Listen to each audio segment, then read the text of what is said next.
Alhamdulillahilladzi khalaqal insana fi ahsani taqwim wa hadana ila siratim mustaqim. Asyhadu an la ilaha illallah wahdahu la syarikalah al-malikul haqqul mubin. Wa asyhadu anna Muhammadan abduhu wa rasuluh shadiqul wa'dil amin. Allahumma sholli wa sallim ala sayyidina wa maulana Muhammad wa ala alihi wa sahbihi ajma'in. Fa ya ibadallah usikum wa nafsi bitaqwallah faqad fazal muttaqun. Wa qala Allah ta'ala fi kitabihil karim a'udzu billahi minasyaitonir rajim. Ya ayyuhalladzina amanu taqullaha wa qulu qawlan sadida yuslih lakum a'malakum wa yaghfir lakum dzunubakum wa may yuti'illaha wa rasulahu faqad faza fawzan 'azima. Shadaqallahul 'azim. Ma'asyiral muslimin jamaah salat Jumat rahimakumullah, mari kita senantiasa berupaya terus untuk meningkatkan takwa kita kepada Allah Subhanahu wa taala. Ittaqullah, mari kita senantiasa melaksanakan perintah-perintah Allah dan meninggalkan larangan-larangannya. Faqad fazal muttaqun, dan sungguh beruntung orang-orang yang bertakwa. Hadirin jamaah salat Jumat rahimakumullah, di dalam surat Yasin, surat yang sering kita baca, ayat ke-60, bahkan mungkin sudah kita hafal. Allah Subhanahu wa taala berfirman, Ya bani Adam alla ta'budu syaitan innahu lakum aduwwum mubin. Wa ya bani Adam, wahai anak Adam, la ta'budu syaitan, jangan engkau ikuti syaitan.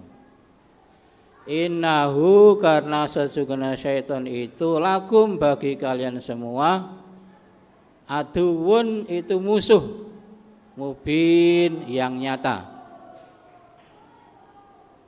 Di dalam tafsir Munir, kata-kata nyata ini loh, iblis kan tidak kelihatan, tapi Al-Quran kok mengatakan musuh yang nyata. Ya, karena dampak yang ditimbulkan sungguh sangat nyata. Contoh, bagaimana seorang terpuruk adalah gara-gara akibat ulah syaitan. Bagaimana kehidupan hancur, kelihatan sekali gara-gara ulah syaitan.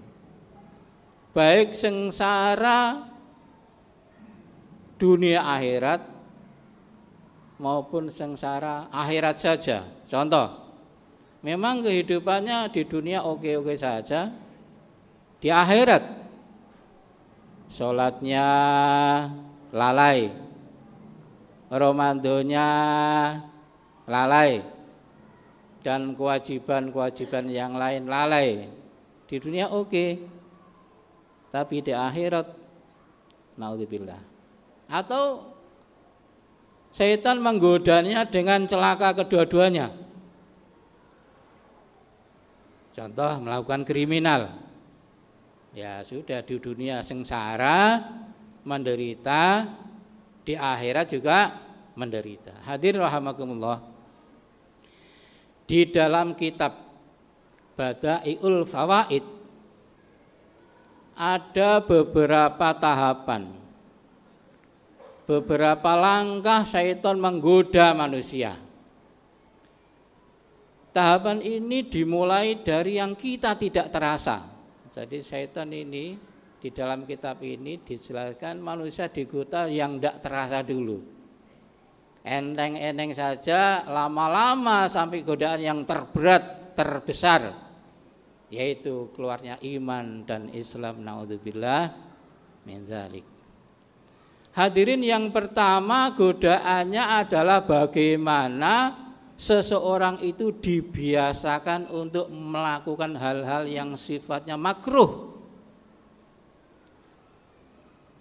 Makruh ini adalah larangan di dalam Islam, tidak boleh di dalam Islam, tapi kadarnya belum sampai pada haram.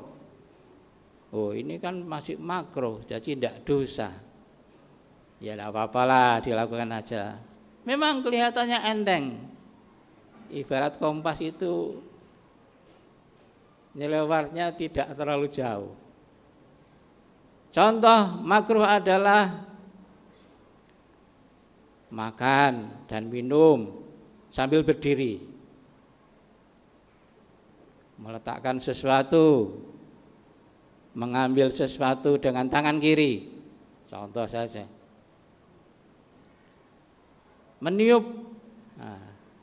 Meniup makanan atau minuman yang panas dengan disebul pakai mulut, itu makruh hukumnya.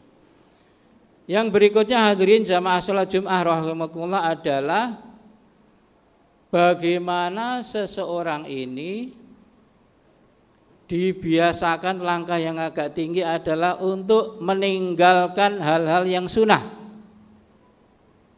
Membaca Al-Quran, banyak sunnah ini di dalam Islam.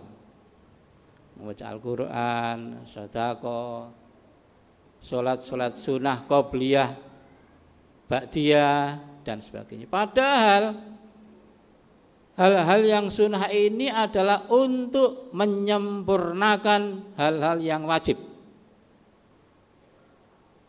Kedua, untuk menutupi kekurangan yang sifatnya hal-hal yang wajib.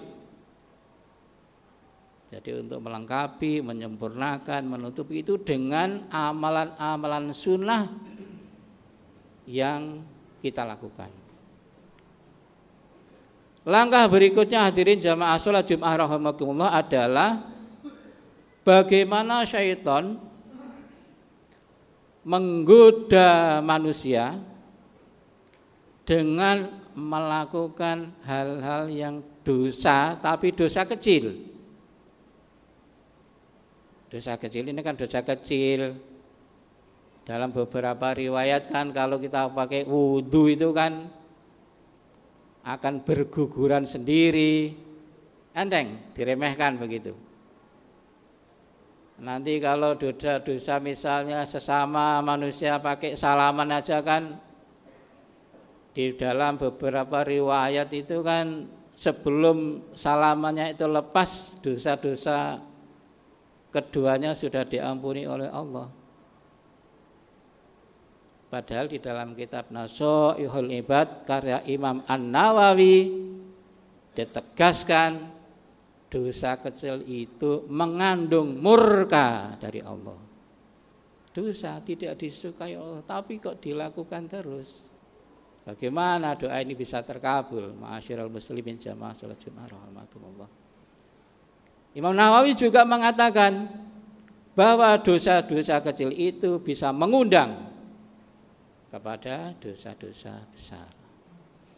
Langkah berikutnya hadirin jamaah salat Jumat rahimakumullah adalah bagaimana seseorang itu digoda oleh iblis. Tahapan berikutnya adalah untuk melakukan dosa besar.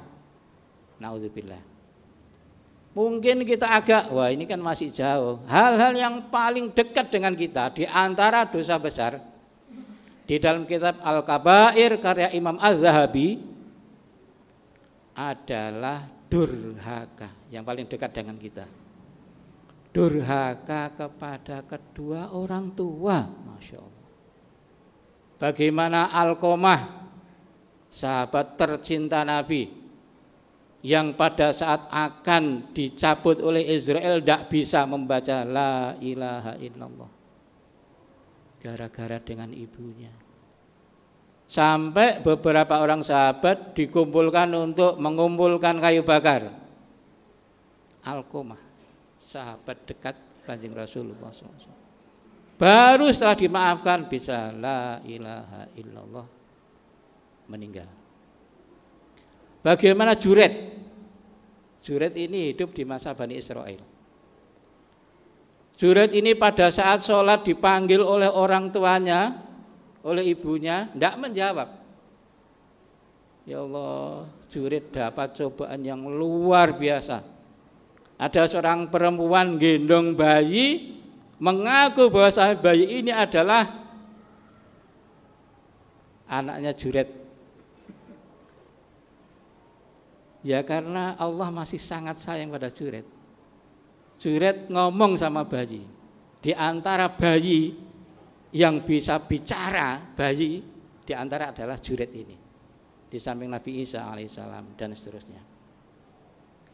Bahwasanya si bayi ini, bayi ngomong, bayi masih bayi umur beberapa hari. Bahwasanya dia bukan anaknya Juret, tapi anaknya penggembala kambing yang ada di puncak bukit. Bahkan yang kolosal, yang cerita kolosal, ngapunten. Karena pentingnya, saking pentingnya kita jangan melakukan hukukul walidain. Cerita kolosal dari Sumatera Barat, Malin kondang. Setelah jadi juragan kaya raya, Malin tidak mengakui ibunya. Setelah berlayar, kena ombak jadi batu.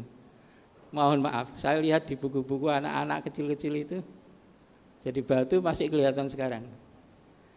Hadirin jamaah sholat Jumat rahimakumullah, yang terakhir, setelah dosa besar godaan iblis, tahapan berikut yang terakhir adalah bagaimana orang itu, seseorang itu keluar dari iman dan Islam. Na'udzubillah min dzalik. Hadirin rahimakumullah, dalam sebuah riwayat dikatakan pada saat detik-detik terakhir orang akan meninggal, syaitan mengumpulkan bala tentara. Wahai semua syaitan, kumpul di sini, goda orang ini, karena setelah ini kita tidak akan bisa menggodanya lagi. Tidak ada yang tahu, hadirin. Hanya dia yang sudah saat sakratul maut itu.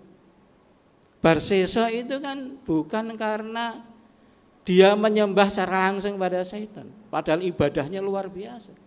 Sampai muridnya aja bisa terbang semuanya. Ya, hanya isyarat. Makanya ngapunten, mohon maaf. Jangan sekali kita ini membanggakan ibadah kita. Akhir dari ending kita tidak tahu. Dan terus mohon pada Allah agar akhir dari kehidupan kita adalah husnul khatimah. Itu harapan kita. Dikumpulkan setan-setan, makanya di dalam Bulughul Maram, lakinu mautakum la ilaha illallah. Tuntun orang-orang yang akan meninggal di antara kalian dengan la ilaha illallah. Terjadi peperangan hebat waktu itu antara godaan setan yang membuat isyarah untuk menyembah setan, tunduk pada setan, dan talqin yang ditutun oleh keluarganya. Endingnya wallahu alam.